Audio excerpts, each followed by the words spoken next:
Celebrating the SIP today on our 50 for 50 tour. Best moments in the history of the Egg Bowl, one of the great rivalries in college football. 1983, Nicole, 24-23, 24 seconds to go. State, 27-yard field goal, super windy night.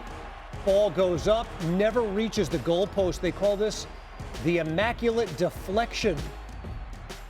Ole Miss, by that huge gust of wind, hangs on for the 1-point win. 2013, Dak Prescott then played for Mississippi State, started the game on the bench. He had the bum shoulder, but the offense was on the struggle bus. So then head coach Dan Mullen was like, you need to come in. It happened in the fourth quarter. So now in overtime, game tied at 10, Prescott said, give me the ball. I'll get the job done. And that's exactly what he did. Also remember, this was like a month after his mom died. He did his job for the offense. The defense still had to hold, and they did. Bo Wallace fumbled short of the goal line. Mississippi State recovered it. Bulldogs won the Egg Bowl that year, 17-10. And then, Nicole, maybe the most infamous moment in the history of the Egg Bowl, 2019. Ole Miss down 21-14, 9 seconds to go. Matt Corral, Elijah Moore, touchdown. So you want to celebrate. I just don't know if you want to celebrate like this.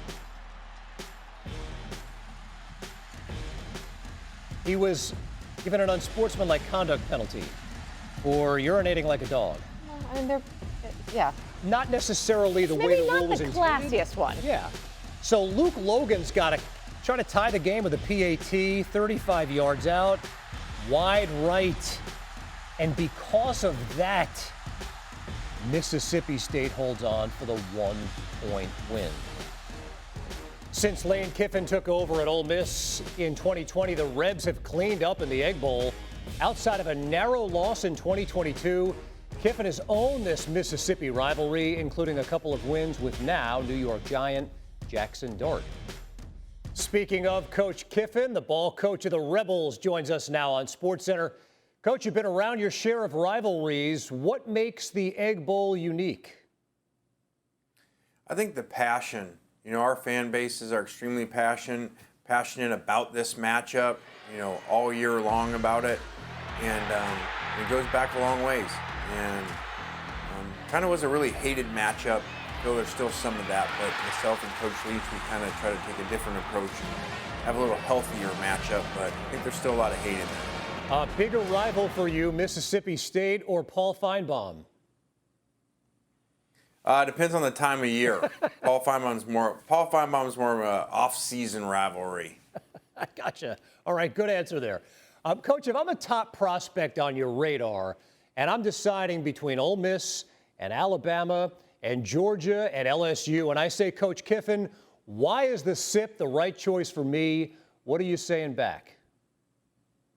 Well, I think you should mention those two programs, the three winningest programs in the SEC. Over the last 5 years are Ole Miss, Alabama, and Georgia. So, you know, you can do everything you can do there.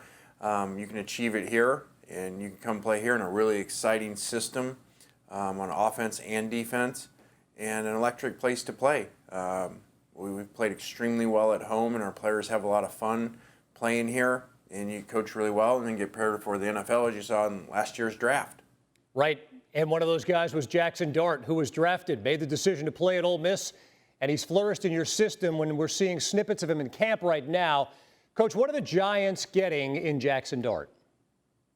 Well, a great leader, really a phenomenal person, and the way that he came in over his years here and embraced the community, but the players on the team, not just offense, but on defense, and his family did an unbelievable job raising him, and really, on top of that, a great player.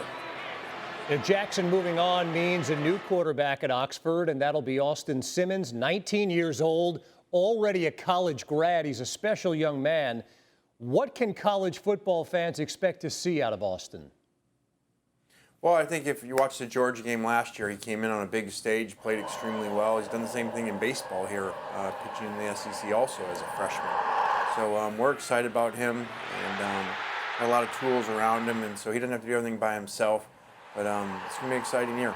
Coach, you got a big-time recruiting class on the way. Next year could get a whole lot bigger this weekend. But a little birdie told me your best catch came on a boat earlier this month. What's the story there? I don't know that. You know, we kind of caught a rare trumpet fish in the Gulf of America there, as Paul Finebaum would call it, and supposedly it's a world record fish, the length of it. So you never know what's going to happen out there in the Gulf. Are you a big fisherman?